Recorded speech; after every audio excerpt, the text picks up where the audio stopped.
자, 자연수 n에 대해서 n의 양수의 약수, 양이 양수 전체 집합을 an이다 라고 했을 때 두 자연수 mn에 대해서 옳은 것만을 있는 대로 고른 것은 이라고 하고 있어요.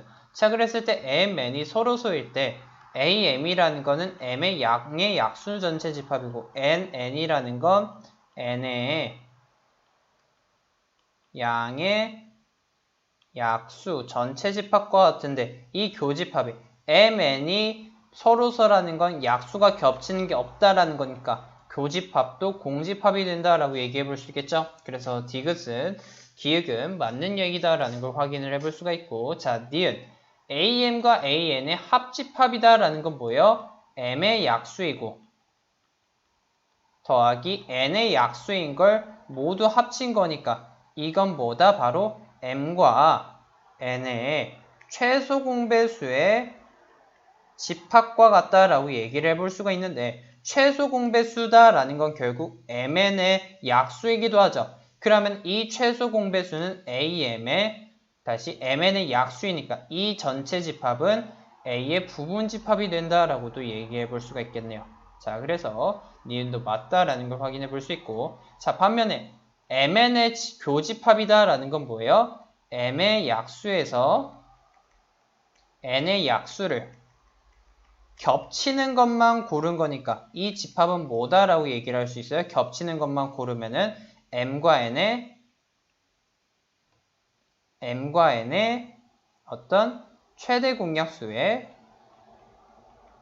집합과 같다라고 얘기를 해볼 수가 있겠죠.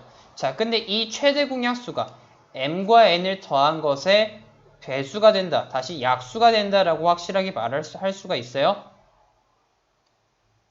이 말은 m과 n의 최대 공약수다라는 건 이게 알파다라는 건 알파가 m을 나누고 다시 알파가 m을 나누고 n이 알파를 나눈다라는 건데 이 의미가 m 플러스 n을 알파가 나눈다라는 것과도 얘기를 할 수 있냐라는 거죠. 이 말은 무슨 말이냐? m이 알파를 나누고 n이 알파를 나눈다라는 건 이 둘이 이 합을 나눈다라는 것. 즉 다시 말하면 m이 k알파로 나타내질 수 있고 n이 l알파로 나타내질 수 있다는 거니까 그럼 m 플러스 n은 k 플러스 l의 알파죠. 다시 말하면 m 플러스 n은 알파에 의해서 나눠지니 그러면은 am 플러스 n이라는 이 집합에는 알파라는 약수가 있을 거고 또 그것에 약수가 있을 테니 디귿의 포함 관계는 성립한다라고 얘기해 볼 수가 있겠죠. 그러면은 기역, 니은, 디귿 모두 다 맞으니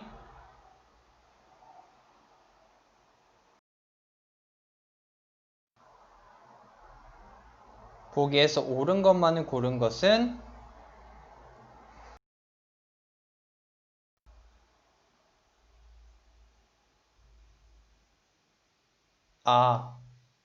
여기서 죄송해요. 자, 지금 기역, 니은, 디귿이 전부 다 맞는데 보기가 없잖아요. 자, 그랬을 때 기역은 틀리다라고 얘기를 할 수가 있어요. 자, 니은, 디귿이 결국 정답이 되는데 왜 기역이 다르냐면 지금 약수가 겹치는 게 없어서 공집합이다라고 얘기를 했는데 서로서다라는 건 뭐냐면은 이게 약수가 아예 없는 게 아니라 뭐였어요? 바로 최대 공약수가